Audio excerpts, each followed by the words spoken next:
Shalom, shalom, shalom, shalom. Je sais que vous êtes nombreux en train de suivre cette live et cette émission avec le messager de la bonne nouvelle. En direct de Manchester à Mangalema où nous sommes résidés, où nous résidons. Donc, shalom, shalom, shalom. Vous avez été nombreux en train d'appeler, pasteur, tu ne passes plus, pasteur, qu'est-ce qui se passe? Nous sommes sous Covid, il y a plein d'histoires, il y a plein de trucs qui est arrivé. Et nous sommes en train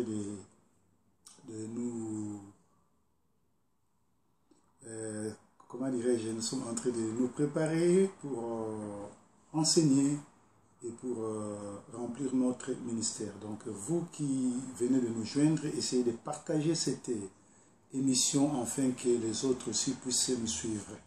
Vous êtes sur Chris Pain de Vie. Chris Pain de Vie, c'est une émission animée par le messager Proverbe 30, les intimes m'appellent Didier Forne, Didier Songo, c'est la même personne.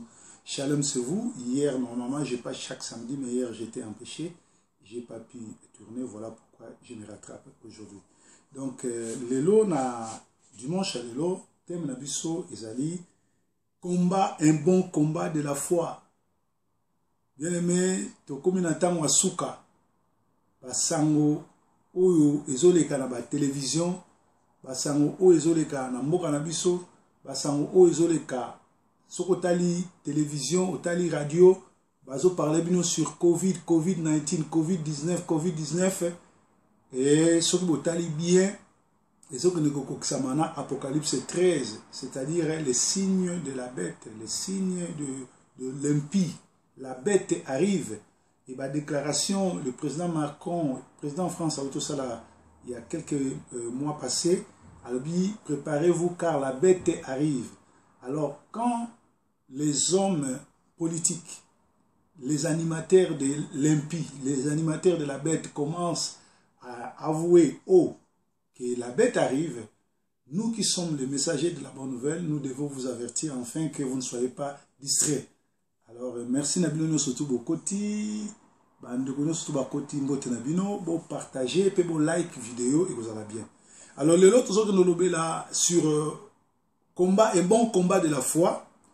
Plusieurs se focalisent sur leurs propres soucis. Ils ne s'avèrent pas à oublier qu'il y a une véritable guerre faisant rage, opposant des armées entières. Don Angonga Oyo yo ozoluka ko se focaliser okolia nini okomela nini okena feti okolata nini ekozala ndenge nini. Entre temps tous na guerre monene ezo opposer des armées déjà et bani na kati. Et l'apôtre Paul exhorte l'église à se pencher sur un champ de bataille et à réaliser qu'elle est une armée engagée dans une guerre sans merci. Apôtre Paul azoko évangéliser, azoko exhorter l'église, azoko exhorter banana nzambe ke boyeba ke toza déjà na kati ya champ de bataille, ba o bazola la ba o ba distrait, guerre ese bandi ndenge toza bananike, la guerre a commencé, donc guerre ese bandi ba to baza distrait mais toza na champ de bataille, et sika wapi désarmé ezako bunda, force ya mabena, force ya malamu, force ya malamu eza nzambe, force du mal c'est le diable et Satan, aza déjà na guerre. Les diables et ses sbires, ce n'est pas un combat facile que celui-ci, si bien que les mots d'ordre de Paul, un bon combattant, encourage ses troupes et à résister avec les armes de l'épée. Sokoke na Ephésiens 6:13, ezope sabiso ba arme ya épée, ba arme nini oyo, mwana na nzambe akoki ko résister contre force ya Satan tokotanga ngosima. Donc awa tozokende kotanga na Ephésiens 6 esika bazolo ba combat, un bon combat de la foi. Combat tozana ngoza combat ya foi. Combat tozana ngoza combat ya kwa masé ba richesse te. Kwa masé bozu ya mokilité, kwa masé banda côté bien-aimé.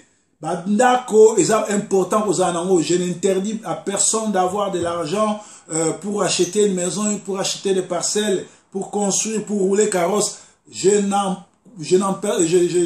n'empêche personne, je l'encourage. Bon, bah, edinga, bah, edika na lingara, pe kozala ba voiture kitoko na tambola ba jeep kitoko na somba pe na tongaka bayebi tozolo ba surngate mais nazo pesa bino sango malam. Alors vrai combat ezali te ko kanisa okolata nini okolia nini okomela nini okolala ndenge nini okobala mukolo nini okovoyager mukolo nini okozwa visa mukolo nini to okolkamwisa bato mukolo nini non. Na ngongo to komi koluka ko impressionner ba voisin te koluka ko impressionner ba collègue na yo te mais luka ko tia ordre na vie na yo parce que to komi na tango ya suka basango yo ya covid oyo eza basango ya mabe. Et en passant je voudrais vous informer que mwana na nzambe a solo o ayebi nzambe o atosaka nzambe komeka kozwa vaccin ya covid te parce que boyoki ba déclaration minganga boyoki bomoni ba video ya minganga kosala koyebisa bino ke vaccin wana ekoboma bato. Alors ba pasteur o bazozwa ba vaccin bazoko tiango na ba mir na bango ba Facebook bazoko filmer po ba influencer bino. Ce sont des pasteurs satanistes, ce sont des pasteurs o ba pesa bo mo na bango pa satan bazozwa 666 po ba influencer bino. Alors kozwa vaccin wana te parce que vaccin wana ezali 666 kozwa yango te bana na nzambe bozwa yango te parce que tokomi na tango asuka ezali moko ya bibundeli ya satana mukolo yali nakoya ko etale bino en long et large sur le vaccin mais na pesi au conseil komeka kozwa vaccin wana te bao bazwi vaccin wana ndenge masolo ezotalama balobi baza susu na temps ebele te batikali na 2 à 6 ans bakokufa. Alors biso nyonso tokokufa mais tokufa na ngonga ya nzambe tokufa te na kati ya biloko oyo Bible ezoloba kozwa mangwele te Bible ezoloba kozwa 666 te acte wana Apocalypse 13 ezo expliquer makambo wana nyonso tu. Bien aimé tozokende kotanga mukanda na nzambe esika wapi tozali bongo na 1 Timothée 6:12 tozokende kotanga ngo 1 Timothée 6:12 ezo esabiso boye tozotanga 1 Timothée 6:12 ezotanga ezo esabiso boye. Combat les bons combats de la foi, saisis la vie éternelle à laquelle tu as été appelé. En réalité, quand tu acceptes Yoshua Mashiach, Jésus Christ comme Seigneur et Sauveur, la première des choses, tu cours pour remporter la prix des vocations célestes. C'est le royaume des cieux. Tu ne cours pas pour gagner des postes à l'église. Tu ne cours pas pour avoir de grades à l'église, monter de grades, devenir président de papa, diacre, premier vice-président, chantre, président de chorale, président de la jeunesse ou évangéliste, pasteur, docteur. Non, non, non, non, non. La première des choses, c'est tu saisis la vie éternelle. Il faut saisir d'abord la vie éternelle. Donc la vie éternelle, c'est recevoir Yoshua Mashiach, Jésus Christ comme Seigneur et Sauveur, donner sa vie, oublier tout le plaisir du monde. Or, aujourd'hui, dans nos églises, dans nos assemblées, nous avons des gens qui se disent pasteurs, qui se disent chrétiens, qui viennent à l'église avec la Bible, mais ils sont plus mondains que les mondains eux-mêmes. Azali, Mosali Nanzambe, Ali Mwana Nanzambe, Asambelaka, kota na voiture na ye, yoga musique ni na yo kaka, omona ka mondain. Tale la télé na ye, omona ka vrai mupagano na mokila libanda. Alléluia. Donc, tozali bongo na 1 Timothée 6:12 alobi Paul azoyebisa Timothée azoyebisa Paul azoyebisa Timothée alobi combat un bon combat de la foi, saisis la vie éternelle à laquelle tu as été appelé et dont tu as fait une belle profession devant beaucoup de témoins. Eloko ya liboso biso bana na nzambe esengelaka to luka eza bokonzi na likolo. Luka nano bokonzi na likolo, le reste ekoya sima. D'ailleurs, Nkolo Yesu na prédication na ye pendant 3 ans ya ministère na ye azalaki kote ya kaka sur bokonzi ya likolo. Alobi na keko bongisela bino bisika esika epa tata na ngai po te bino boya ko rejoindre nga. Le Nkolo Yesu aye na se aboyi kolala na bandako ya kitoko ake kolala na ndako ya Pierre. Yesu Kristo na se ya mabele asombaki ata lopango te ezalaki enseignement azalaki kovande pa Pierre. Alingaki koyebisa bato ke ça ne sert pas kwa masse mokili oyo biloko nango ya mokili na ba convoitise nango parce que toza ba leki nzela to ba pèlerin to na temps ebele na se ya mokili oyo te. Ya na moto moko akokisa 100 na se ya mokili te. A quoi ça sert ya kwa masse mokili mobimba soki lobi okotika ngo. Tomona ba président de la République, ba roi, ba star ba lokola ba miyembi ba sala succès monene ba joie misolo ba sala ba disque d'or ba beta ba concert na ba stade ton na monde entier ba somba ba concession ndenge na ndenge mukolo ba kufi ba tie bango kaka na cercueil kaka lokola yonanga malgré aye ko za la chair mais nyoso tu libulu ezaka 1,50 m yonanga riche to pauvre tolinga te mukolo asuka 1,50 m. Alors ezana tina te to samase biloko ya mokili oyo to lukanano bokonzi ya likolo. Paul azobisa na Timothée eza yonanga église azoloba combat le bon combat de la foi, saisis la vie éternelle à laquelle tu as été appelé. J'ordonne devant Dieu qui donne la vie à toutes choses et devant Yoshua Mashiach qui a fait cette belle confession devant Ponce Pilate de garder ses commandements et de se conserver sans tâche, irrépréhensible jusqu'à l'apparition de notre Seigneur Yoshua Mashiach. Ezali malamu koyamba Yoshua Mashiach Yesu Kristo kola nzambe pe mobikisi. Meza malamu to yamba e lokola nzambe pe to lukana bokonzi na likolo. Okoyamba bokonzi na likolo ndenge nini? Nzambe ayokaka kolela ya moto akufi te. Nzambe ayokaka priere ya moto akufi te. Yango ngai nakomaka lisusu te soki moto akufi na obi repose en paix. Nakomaka kaka mes condoléances, nakomaka adieu. Pour bien aimer, repose en paix, et ça n'importe qui te moto ako se reposer en paix. Parce que lelo oyo tozali na ezo kamusanga mikolo nyo surtout nazali kote ate nazako sala ba recherche koyeba et nzamba lobeli ngama kambebele surtout sur ba témoignage ya bato yo balotaka ke akendeki na lola akutaki mutu songolo na lifelo akutaki mutu songolo na paradis akutaki ale moloto akutaki Marie Misamu na lifelo akutaki bona boye e kamwisi ngai bien aimé lola na lifelo nano efungwa mate. Soki lelo yo kufi ngiona nga soko zaki moto na nzamba malamu okei kopema na repos. Soko zaki mutu mabe oke na tourment. Lola efongwa mate lifelo fongwa mate. Siko bato balota kandoto ke Marie Misamu aza na lifelo. O amonaki ale moloto na lola. Ba amonaki bango place nipo lola na nefongwa mite lifelo na nefongwa mite. Bato nyonso tu oyo bakokufa na mitema mabe bake na tourment. Bato bakokufa ba malamu bake na repos bazozela jugement après nde bakofongola lola na lifelo. Okoye bisanga lobi me messager mukolo ya suka avant kolo Yesu akufa alobaki ete na moyibi ke lelo ngana yo tokozala na paradis. Ouais, moyibi aza la seule personne oyo amatana lola na nzambe. Po eza nzambe aza nzambe Yesu Kristo ali nzambe a souverain akozwa oyo alingi a part moyibi ya na moto moko na koti kuna te ezala ba Abraham ezala ba Moïse batwana nyoso baza nanu na place ya repos. Alléluia. Donc awa tozoloba ke toluka nanu bokonzi na likolo yango moni ngana lobaka te so mutu akufi repose en paix parce que yoko commence à reposer en paix so azaki mutu mabe ake na tourment e bandi ye wana so azaki mutu malamu ake na repos yango na koluka te bato baya kotindika yo na bikomeli na bango ke kende kopema malamu soki yo moko avant kufa na yo obongisaki nano na nzambe te. Lelo ça m'étonne bokomi kolekisa tango na église kolanda ba témoignage bidon kolanda ba miracle et tout or que bible chef ça biso miracle les nzambe mais na tango ya suka ba pasteur mingi ba kosimba kisi ba koya kosala ba miracle pour ba séduire bato ngai un bon mosali na nzambe a parlera sur le miracle était bible sur le biso que les miracles suivront ceux qui ont Christ. Namoni évangéliste Samuel Binda a commis Christ vivant parmi nous les morts. 1 Timothée 4:1, Romains 10:17, émission Kitoko, Saint-Esprit abatelayo na libota. Merci mosali na nzambe évangéliste Samuel Binda kiangata depuis Londres.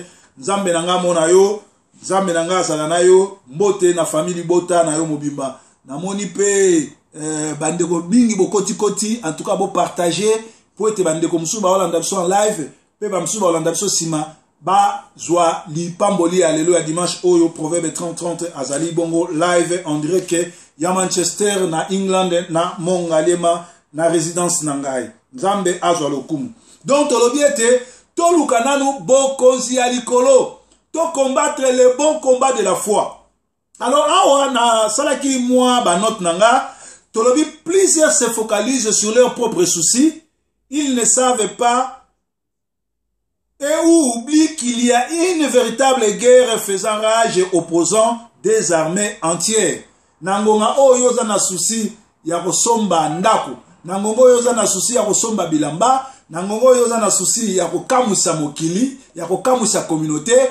Yebango ke guerre si ekota entre Satan na Nzambe bazo bunda pona nini? Parce que tokomi na temps ya suka esengeli bana ya Nzambe bakende pa Nzambe, ba oya Satana bakende pa Satana, enfin que mokili e bana ko kabwana.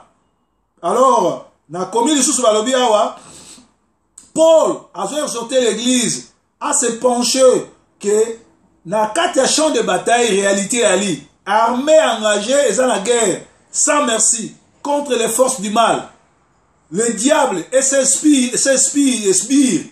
Ce n'est pas un combat facile, si bien que les mots d'ordre de Paul en bon capitaine encourage ses troupes et il leur dit résister avec les armes de Dieu. Donc qu'est-ce qu'on a? Ephésiens 6, 13, Toromona.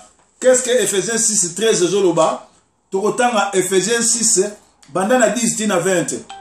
Ephésiens 6, 10 à 20 à l'obi. Au reste, mes frères, fortifiez-vous en notre Seigneur et à sa puissance. Soyez revêtus de toutes les armes de Dieu, afin que vous puissiez résister aux embûches du diable. Autant on peut dans Romains 13, 12 ou bien 1 Corinthiens 6, 7. Alors, car nous n'avons point à combattre contre le sang et la chair. Tozo bunda contre le sang et la chair te. Contre mutuna mutute. Mikolo koma kaka noko nondoki. Tata mwasi ndoki. Boye bango na ngongo to komi kindoki za lisusu ya famille te. Kindoki koma meme ya communauté. Ndoki ya Nigeria ko ya na Congo ale Congolais. Soki kaka coopérer na moko famille na zandoki. Tozana bitumba ya santé ya makila te ya babikolo te, bitumba ya ba dialecte te, bitumba ya ba tribu te, mais tozo bunda contre les dénominations. Yokango nazotanga ngo na Ephésiens 6 banana 10 et na 20 et je sabiso, car nous n'avons point à combattre contre le sang et la chair, mais contre les principautés. Principautés ezali ba puissance oyo Satan apesa na bokonzi ya se awa avec l'église catholique na ba pays nyonso. Tozali awa tozotala ba coupe d'Europe, au moins à chaque pays eza na marque ya nyama oyo asidentifiaka ba benga ngo totem. Biso ba congolais d'origine de père et de mère, tozali bongo na totem na biso le léopard. Na mboko biso tozali na Angleterre, totem nango ezali 3 lions. Na mboka France ezali les coqs. Namboka Hollande ezali bongo, Namboka Allemagne ezali bongo aigle. Namboka Hollande je crois ezali lion ou bien cheval. Bon, je crois ezali lion ou bien cheval na ebité. Nakolo ba Hollande te parce que na vanda mingi Hollande te na lekara lekara. Nazo ba mboko nga na vanda. Na Allemagne eza aigle, na Angleterre ezali 3 lions, na Congo Kinshasa ezali bongo léopard, na Cameroun ezali les lions. Ba paye belé ba mboka bino bovandi boyi ba totem nango. Alors bitumba wana tozo bunda Satan apesa autorité na église catholique parce que l'église catholique c'est la grande Babylone, yango nde epesa bokonzi na bakonzi nyonso tu ya mokili. Okoyiko koma président ya pays te soki nanu okoti na bondoki na bango te osine ba pacte na bango te. Yango omona ba président mingi ya Afrique bazali wana olie basala bolamu pona mboka na bango. Bazo sala kaka mabe baya kaka pona koyiba, tandis que bokonzi ya poto mundele soka zu pouvoir ezali po atika elembo na mboka na ye, abongisa mboka na ye, atika empreinte abongisa. Mais na mboka na biso yali bolanda ba procès de na Congo chaque jour bayiba kaka ba 60 millions de dollars, ba 100 millions de dollars, ba 2 millions de dollars et yiba makaka na Congo. Mais ba étudiant bazo pesa bango ba bourse te banani tu basala ka bafuta ka bango te, ba fonctionnaire bafuta ka bango te, étudiant bana ba bourse te, social ezate lo moko ezate, infrastructure ezate, nzele ezate, train ezate, autoroute ezate, mais bazo linga babenga ngo eza pays pe bazo ya zala ne sengo ke baza ba président ya bamboka wana, mais pourtant bavanda na bamboka poto batanga na bapoto bamona ndenge nini développement eza na bamboka oyo touti poto kende na bamboka Afrique. Donc toujours que nous car nous combattons contre les principautés, contre les puissances, contre les seigneurs du monde, le gouverneur des ténèbres de ce siècle, contre les malices spirituelles qui sont dans le lieu céleste. Toujours bunda contre la principauté, contre le gouvernement céleste ya bandoki. Oyo ezo diriger mboka oyo. Tale tsikoyo, Covid ebomi makasi mingi na poto awa. Na Afrique yate. Mais c'est yebi ke batonga oyo batindi na Afrique, ba pesi ba président msombongo, po ba bonga ba citoyen na bango. Parce que en Afrique Covid yate. Soki Covid e kokota ezana batonga oyo bazopesa bato. Yango bino batozola nanga parti ya Kinshasa, Brazzaville, Afrique. Bozwa tonga wana te, bozwa vaccin wana te, parce que vaccin wana eza kufa, ba président na biso ba futi ba mbongo po ba bomabino. Parce qu'en réalité, monde des ténèbres est réalisé que les Africains, ba diminuer le nombre d'Africains, diminuer le nombre déjà plus de 60 ans pour coûter cher, balingi ba bomba ba vieux, yango balingi sikoyo ba pesa batonga wana. Mais sikoyo Covid ezali na poto. Mais au moins ba pays loko la Kinshasa, so outi Congo, Kinshasa, outi ba pays Afrique, okota na Angleterre te. Mais entre-temps, na France, na Italie, de place bato ba kufia belé en Espagne. Mais bato bazo en Espagne bazo ya, bana wa inquiété te, mais bato bazo en Afrique po ba ya ba comme inquiété. Et la sini, et la sike bato wana balingi biso te. Et la sike bato wana bana posa ba diminuer biso, bana posa ba éliminer biso en complicité na ba konziamboka na biso. C'est le 666 qui est déjà en mouvement.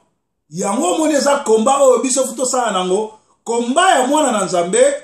Ezali te kondima oyo mundele azoloba na radio butu poko nga pare ba match na ba information na bino ya poto na landango sute parce que ba robando tsala bino ozana covid tina mutu na yo oya kokanisa ko na covid okoko muzwa tonga yo moko et pourtant ozana na covid te et tonga wana lobi soko kufi avant âge aucun na lifelo aucun na lié ya tourment avant parce que oyoki mundele moyoki Nzambe te.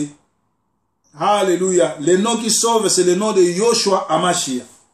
Alors, c'est pourquoi prenez toutes les armes de Dieu afin que vous puissiez résister au mauvais jour. Et après avoir tout surmonté, demeurez ferme. Soyez donc fermes. Ayez vos reins saints de la vérité. Balobelo aliboso toi sentir na yocha na loketo. Sentir et alibongo vérité. Nengenga na latiawa soki na tie sentir na loketo te na telemi pantalon ko kita soki na bolumbu bato bamoni bolumbu nanga sentir ekokanga bolumbu no mona na te la kisi vérité mwana na Nzambe faza la muto a vérité bien que lelo na l'église ba pasteur balinga sou vérité te. Alléluia.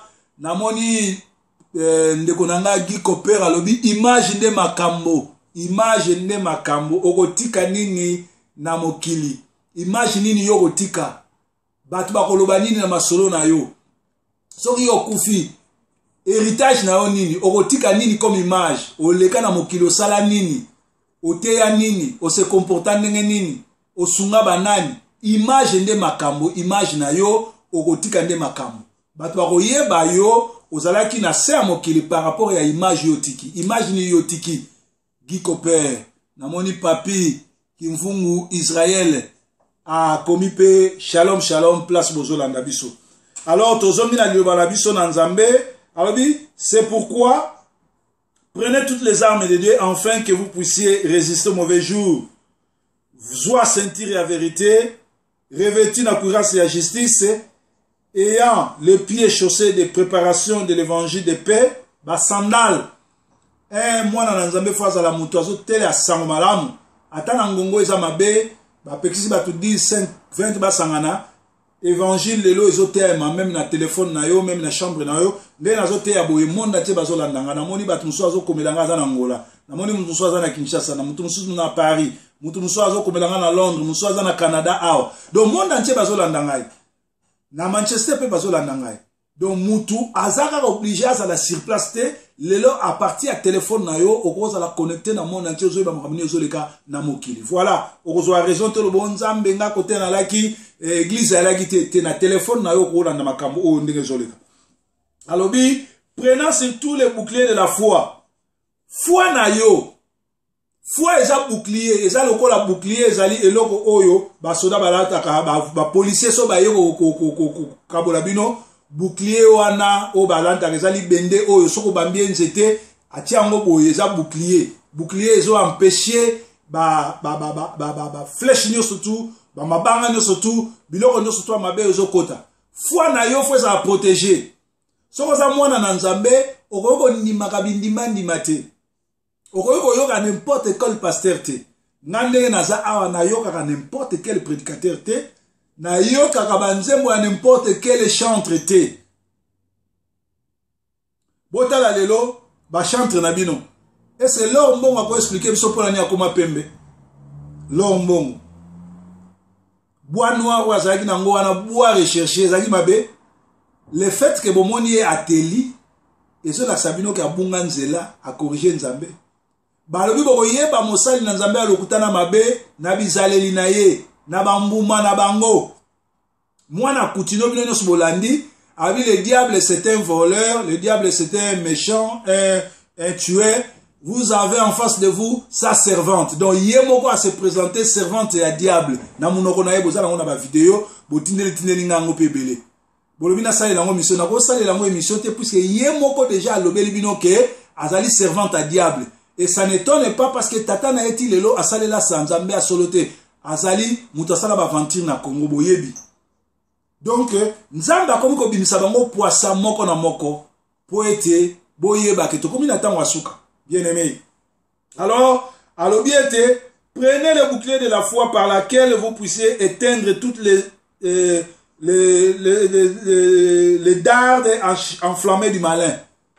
À partir à comportement à un pasteur, à partir à comportement à yamote, à partir à mate yamote nyonso ko juger yo oyebake o aza Nzambe to aza Nzambe te. Ngalelo soko yosinga que prédicateur wana za grand prédicateur pour ça la miracle au sexanga parce que le diable pas ça la miracle. Bon, se souvenir que Moïse étant à bois kinzete, Pharaon ayaki pe na batu na ye babwa kinzete et balua ki pe banyoka. Moïse a bois kinzete baluki nyoka, Pharaon na ba prêtre na ye babwa ki pe banzete baluki nyoka mais différence ya kini nzete ya Moïse et meli banzete ya nyoka banyoka ya Satan, c'est-à-dire nyoka ya Moïse et meli banyoka Satan. Nyoka ya Moïse zalaka na autorité na puissance koleka. Alléluia. Alléluia. Shalom na moni moneki na koti Nzambe nanga pambola bino na moni Karine dito. Shalom. Bon dimanche Nzambe za na bino. Donc tokomi na tango oyo tozo bunda bitumba molimo. Guerre de GC bandi. Tokomi na temps ya suka. La bête est déjà là. La bête s'annonce.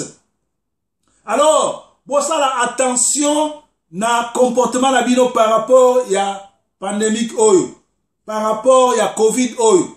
Moto moko te akene kozwa vaccin wana ezali ko signer acte na Satan kozwa 666. Bozwa yango te parce que za bien te. Bolanda te ba pasteur oyo baza ba serviteur ya Satan o bazo influencer bino likamba vaccin za likamo personnel. Je ne vois pas un pasteur pour quelle raison organiser un vaccin aye ko tiango na mire na Facebook pour yo za faible holandaye.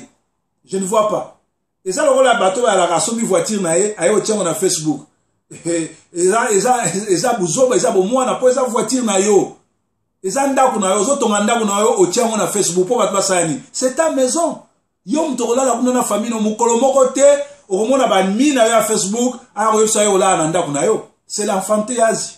Enfantillage, c'est l'enfantillage, c'est l'enfantillage. Bon mwana, moto azokola a griffer biloko te. Sala biloko nona kimia. Peut-être soko zo teka oui, mais soko ze loko na yo kaka ya yo, osomi ndako na yo, osomi téléphone na yo, osomi voiture na yo, otiango na Facebook poani. Ozo tonga ndako na ozo tiango na Facebook po batbasani. Bon mwana. Yo sa muta boso tonga ndako. Au moins, Kabunda tongi villa suspect na 4 mois ici. yo leki ese ya za na nzambe eza ba mbongo ya leta ba yibinde atongi do kamusa batu te pozo tonganda pozo mutali bosote Mobutu atonga villa na Kawele lelo oyo l'ombre lui-même ba kangango ba bukango ko kamusa batu te kamusa batu na bizale no na bonzambe na ba aide ozo sala batu na ko kaba na ba don donc to komi na tango asuka makamno sozo le ka pembe na biso la sabso ke to le komi na tango asuka to keba parce que le diable en personne a akiti le diable en personne azali le diable en personne azosala alors to kota na baloyengete to zala bongo sima ya ba tote nana ko ndima lokola motei monene lokola tibi Joshua akoko kufa d'ailleurs bible zo ba kozwa kombo nzambe pamba pamba te Joshua eza kombo ya Yesu mutake kozwa kombo ya Yesu bomoni suka na ye azali ko ba yaza faisait des miracles momoni nena suki ezali biloko oyo ya courte joie osimbi kisi osala sembo plaisir amuke osomi bandako osomi ba building osomi nyoso mesuka nango okufi bato bamonelaki pasi te baye kodona nango eza malamu to kufa dans le Seigneur eza malamu to tambola na kobanga nzambe eza malamu to salela nzambe po nzambe aza malamu bien aimé tozongi na liwa na biso tolobi awa prenant sur tous les boucliers de la foi par laquelle vous puissiez éteindre tous les dards enflammés du malin. Foi est très important. Nane nazabo eza na pasteur mokote akoyi ko lembisa foi nanga. Eza na mutu mokote akoyi ko buka kondima na ngai. Pasteur asala lisum, pasteur akendo yiba, pasteur bakangaye na munduki tu eko sisa foi nanga nani. Lelo comme on dit bakangi pasteur ayibi bakangi pasteur abomi mutu parce que c'est un criminel parce que un bon pasteur un mwana na nzambe akoboma mutu te soki les gens qui un pasteur akoboma mutu c'est à abatama ki na komba ki pasteur maza pasteur te siko yo kotika kosambela likolo ya lisuma mutu mususu c'est-à-dire yo moko zana semence ya bonzambe te Bible lobi que les circonstances soient bonnes ou mauvaises toi continue à servir l'Éternel Dieu continue à croire au Seigneur continue à servir Dieu. Bato ba ya l'église to ba ya l'église te tikala ngwe salela nzambe te ya sangwalamu. Hallelujah. Parce que ngonga oyo ba sataniste bandoki na bandoki ba ponama. Soki yoza pasteur ya ndoki bandoki tu ya quartier na ba ya l'église na yo. Soki yoza pasteur o te ya vérité kaka bana na nzambe nde ba ya. Alors soko zo te ya bazo ya te c'est que na périphérie wana yozali na plateforme place yozali na mboka wana yozali na quartier wana yozali bana na nzambe bazali te alors yo continuer na kosambela nzambe atindelo bana na ye mais yo ko no simba kisite po satan atindelo bato ndenge lelo bato nsuba zo sala suka nango satan otindelo bato après yo moko okoleka e kozala bien te to continuer to zabongo na Ephésiens 6 to komi na 18 prions en votre esprit par toutes sortes de prières et de supplications, et en tout temps, veillez à cela avec une entière persévérance en priant pour tous les saints. Est-ce que les lois battent la ressource dans la persévérance?